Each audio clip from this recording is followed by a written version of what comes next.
องประชุมใหญ่ครั้งที่8ผู้แทนองค์คณะพรรคเมืองบริคันได้จัดขึ้นในตอนเช้าของวันที่18มีนาคม2025อยู่ที่สโมสรใหญ่ของเมืองภายใต้การเป็นประธานของสหายวันเลินปุยไมนีกรรมการพรรคแขวงเลขาพรรคเมืองบริคันเป็นเกียรติของร่วมของสหายโซนธนูธรรมวงศ์กรรมการศูนย์กลางพรรคเลขาคณะบริหารงานพรรคแขวงบริคำไซกองประชุมมีผู้แทนสมบูรณ์เข้าร่วมทั้งหมด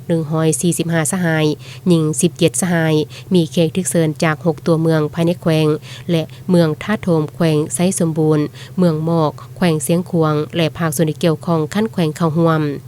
ในเวลาดำเนินกองประชุมสหายวันเลินปุยไมนีเลขาคณะบริหารงานพรรคเมืองบริคันได้ผ่านบทรายงานการเมืองทั้งสองภาคและแผนพัฒนาเศรษฐกิจสังคม5ปีพันมาซึ่งได้ยกให้เห็นว่าเมืองบริคันมีการจัดตั้งฮักฐานพรรค131ฮักฐานมีคณะพรรคฮักฐาน11ฮักฐานมี120หน่วยพรรคแข่ง89หน่วยพรรคกวม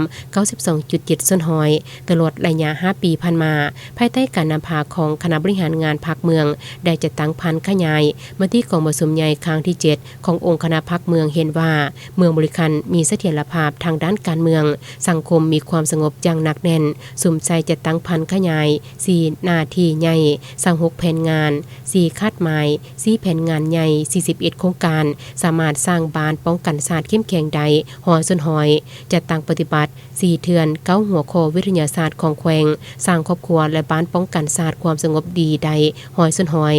ห้ามห้องเป็นบ้านปลอดยาเสพติดใด5บ้านเศรษฐกิจขยายตัวในระดับเฉลี่ย 6.46 ส่วนหอยต่อปีเก็บรายรับเข้างบประมาณบรรลุ44กว่าตือเก็บสุกโยส่งเสริมการปลูกไม้ฟื้นฟูป่าปกห่มได้หลายกว่า75ส่วนหอยการชมไซต์ไฟฟ้ากวมหอยส่วนหอยคุ้มของการก่อสร้างและซ่อมแปลงเส้นทางเที่ยวได้2ฤดูกวมเอา 95.45 ส่วนหอยก่อสร้างทางเบตงได้18เซนมูลค่า11ตือกว่าเก็บการลบล้างความทุกข์ยากของประชาชนบัดเผามหปัจจุบันมีครอบครัวพ้นทุกข์กวมเอา 97.42 ส่วนหอยบ้านพ้นทุกข์กวมเอาหอยส่วนหอยการสร้างบ้านเป็นหัวหน่วยพัฒนา4ด้านปฏิบัติใด 95.45 ส่วนหอยครอบครัวพัฒนากวมเอา